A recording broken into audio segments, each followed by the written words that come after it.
The diagonals of a rectangle are equal in length and they also bisect each other. This is what we have seen in our earlier two videos.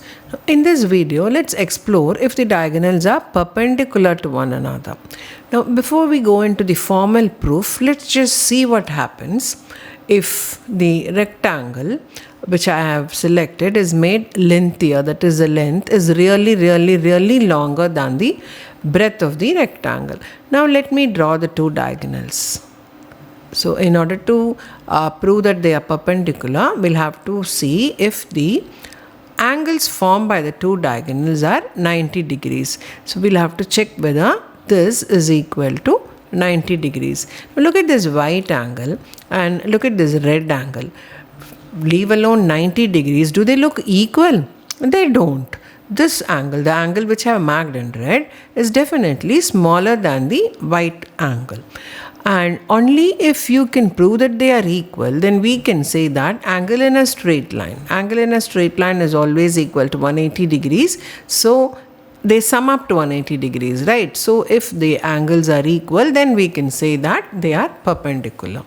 That is, if you will get a figure like this. This is angle in a straight line. Only if they are equal, then they would be perpendicular to one another. But in a rectangle, it is not the case. It doesn't look like they are equal. But let me make the length of the rectangle smaller, not this long. Let me try to make it smaller. I'll have to erase these diagonals. Yeah.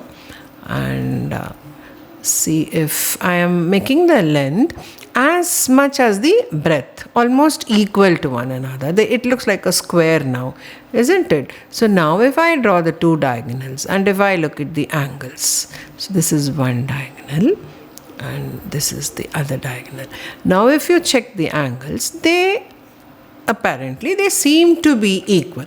Now let's look at a formal proof. We've just explored and we have almost concluded without formal proof.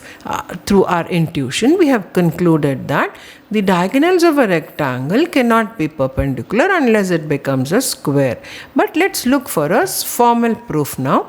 Let me make the square back into a rectangle again. Yeah. So this helps us to look into a formal proof, and let me draw the two diagonals in white. So this is one and this is the second diagonal. So in order to check for these two angles, what are the triangles which we have to consider? Let me highlight those triangles, one in blue.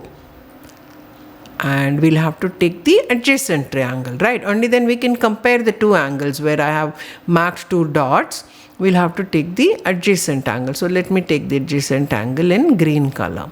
So now let us compare the green triangle and the blue triangle and check for congruency. Are they congruent? Once they prove that they are congruent, we can proceed. Now, are they congruent? Okay, this side is common. Let me change the color. This side is common to both the triangles. So, okay, one side done. And these two sides are equal to one another. Just now we proved that the diagonals bisect each other. So, these two sides of the two triangles, the corresponding sides of the blue and the green triangle are equal. We cannot say anything about the third side because one is the length and one is the breadth of the rectangle. So, they are unequal. So now let's look at the angles. So this angle, we know that it is 90 degrees, but we do not know whether the angles divide equally, are divided equally or not, and we are not sure of any other angle, whether they are equal or not. So we cannot prove the congruence of the two triangles. So we will have to conclude that in a rectangle, as far as it is a rectangle and not a square or a rhombus, even in a rhombus, because all four sides are equal, you find the diagonals to be perpendicular. But in a rectangle, we cannot say that they are perpendicular. In fact, they are not perpendicular. If the length and the breadth of the rectangle of this parallelogram is, all the three are parallelograms. All the square, the rhombus, the rectangle, all three of them are parallelograms. But in a parallelogram, unless the length is equal to the breadth of the four-sided figure, then they are not, the diagonals are not perpendicular.